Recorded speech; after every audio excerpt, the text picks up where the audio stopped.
tāda, kā saka, chill tēmiņa, ar ko iesākt 8. klasi. Tad statistika, aplūkosim, jā, tādu šo te statistikas būtībā procesu, jā, kas mums te ir. Kā pirmais mēs iegūstam datus, tad mēs viņus apkopojam, un tad mēs viņus atveidojam, lai citiem ir viegli uztvert tos datus. Nu, un tāds pārsvarā ir tā statistika pienākums un darbs, ko viņš dara, ir statistika.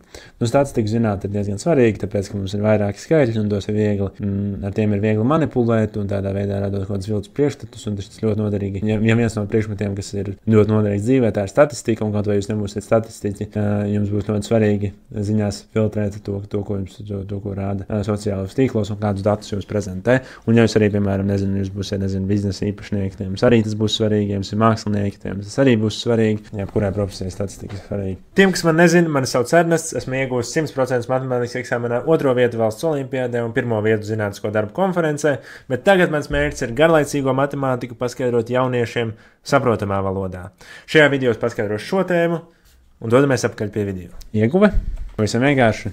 Jā, tā ir tāds arī sarežģītāks vai monitorings, jā, vai mēs skatāmies un mēs reģistrējam kaut kādus datus, jā, vai tas ir skaitot, mērot, jā, skaitot, mērot. Palielam tas ir tādi galvenie aspekti, ja mēs varam kaut ko skaitīt, jā, mērīt, vienkārši kaut kādi novērojumi. Mēs varam saskaitīt, cik reizes kaut kas notiek, mērījumus mēs varam izvērīt garumu, skaņu, stiprumu, gaišumu, jebko. Un novērojumi, balta krāsa, melna krāsa, uzsprāgst vai neuzsprāgst, ja, kaut kā tam līdzīgi. Tad ir apkopošana, un apkopošana visdrīzāk mums ir tabulā, ja.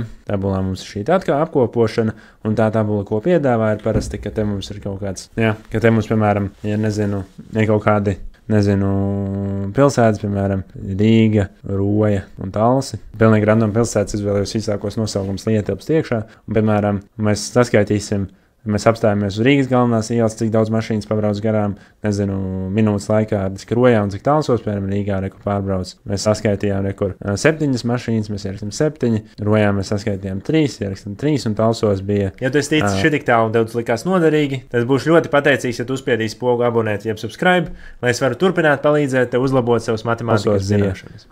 5 mašīnas, jā, tātad 5, jā.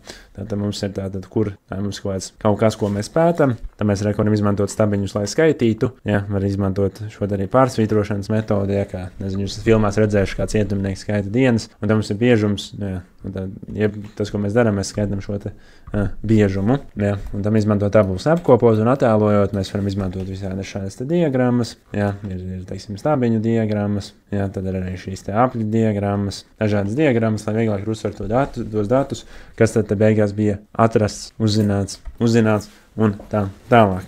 Ja, palielam praktisks pielietojums. Piemēram, ko jums varētu jautāt, piemēram, ir sarakstīt kaut kādu random skaidri 3, 2, 4, 1, 7, 3, 2, 1,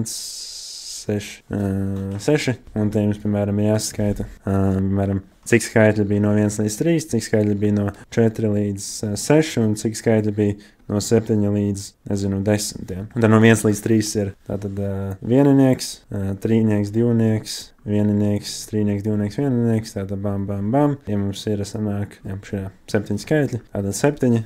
Jā, tā ir tā tabula. Jā, tad 4 līdz 6 skaitļi mums ir 4 un 6, 1, 2 skaitļi, un tad 7 mums ir 1 pats, un tāda 1. Šādi mēs varam to apkopot, un tāda plus mīnus arī būs te uzdevumi. Un tad pie attēlošanas, jā, mums pavisam vienkārši uzzīmēt grafiku, kur mums būtu dota kaut kāda tabula, kur ir apkopojums, un no tā jums ir jāmāk uzzīmēt šīs tātad diagrammas un apļu diagrammas un tā tālāk. Paņems, piemēram, kādu piemēru, lai paņem, cik reizes esmu bijis Rīgā, cik reizes bijis Jelgavā, un cik reizes esmu bijis, piemēram, Jūrmalā. Gada laikā. Piemēram, uz Rīgu es braucu katru darba dienu, piemēram, tas ir aptuveni 300. Paņems kaut kādu realistiskāku. Piemēram, kaut 10 reizes Jelgavā esmu mazāk 6, ja, un tad Jūrmalā esmu tikai 2 reizes bijis, piemēram, ja, tā nav realitāte, bet piemēram, un tad mēs varētu uzzīmēt, piemēram, stabiņu diagrammu, kur te būtu pilsēta, un te mums būtu apmeklējumu skaits. Tad mēs rakstītu, kur mums ir Rīga, Jelgava, Jūrmala, Rīga, Jelgava un Jūrmala. Okay, un tam mums būs, piemēram, vai tu zināji, ka es tieši šim video esmu uztaisījis treniņu uzdevumus un atrisinājumus? Ej uz skolu.com/matemātika un pievienojies pilnīgi bez maksas un iegūsti īsts video treniņu uzdevumus un atrisinājumus par visām tēmām, sākot no 7. klases līdz pat vidusskolai. Iespējams, nākotnē būs arī citām klasēm, bet dodies uz skolu.com/matemātika vai pirmais links aprakstā. Tātad ir 10 un 5 šādi mērījumi. Sanāk, Rīgā mums būtu 10, stabiņš līdz 10. Ja, bam. Tad Jelgavā mēs apmeklējam 6, kas ir bišķi vairāk pa 5. Tas stabiņš līdz 5. Ja, nu man tādā līnijā uzgrūti uzzīmēt. Tad 2 ir kaut kur knapi šitam te. Un šādā veidā attēlojot rekosmūku diagrammu.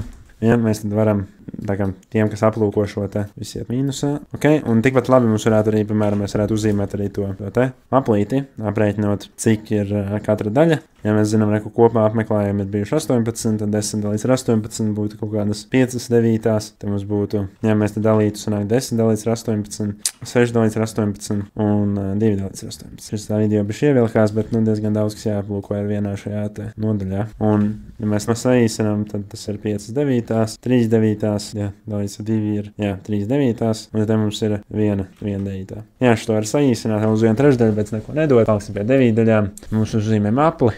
Ja, un tad pirmais mums kaut kāds 5/9, ja, tas būs bišķi vairāk pa kaut kādu vienu pusi, kas būtu something like that. Mums ir 3/9 un 1/9, kas būtu kaut kā šādi. Ja. Mums būtu, es nezinu, cik tie procenti, bet ierakstīsim ar daļām 5/9, 3/9 un 1/9. Šādi te. Mēs varam pierakstīt, kur Rīga, Jelgava un Jūrmala. Ja. Un šādi mēs varam veikt šos visādus dažādus grafikus, un tā kā, mēs esam daudz saskāruši ar grafikiem, un šitam vajadzētu būt, ja, diezgan vienkārši, bet atkal man bail teikt to vārdu vienkārši, varbūt kādam tas nemaz nevajag vienkārši. Ok, tad šī bija pirmā daļa. Tātad statistikā 3 posmi. Iegūstam datus, apkopojam un attēlojam. Jā, tātad iegūstot datus mēs novērojam. Tad mēs izmantojam šos stabiņus, varam pierakstīt kaut kādus šo te kādu skaitu un skaitīt lietas. Un tad attēlot mēs varam izmantojot šādus te stabiņu diagrammu, arī šādu te pīrāga diagrammu vai kā viņu sauc vēl. Un jā, dažādas opcijas.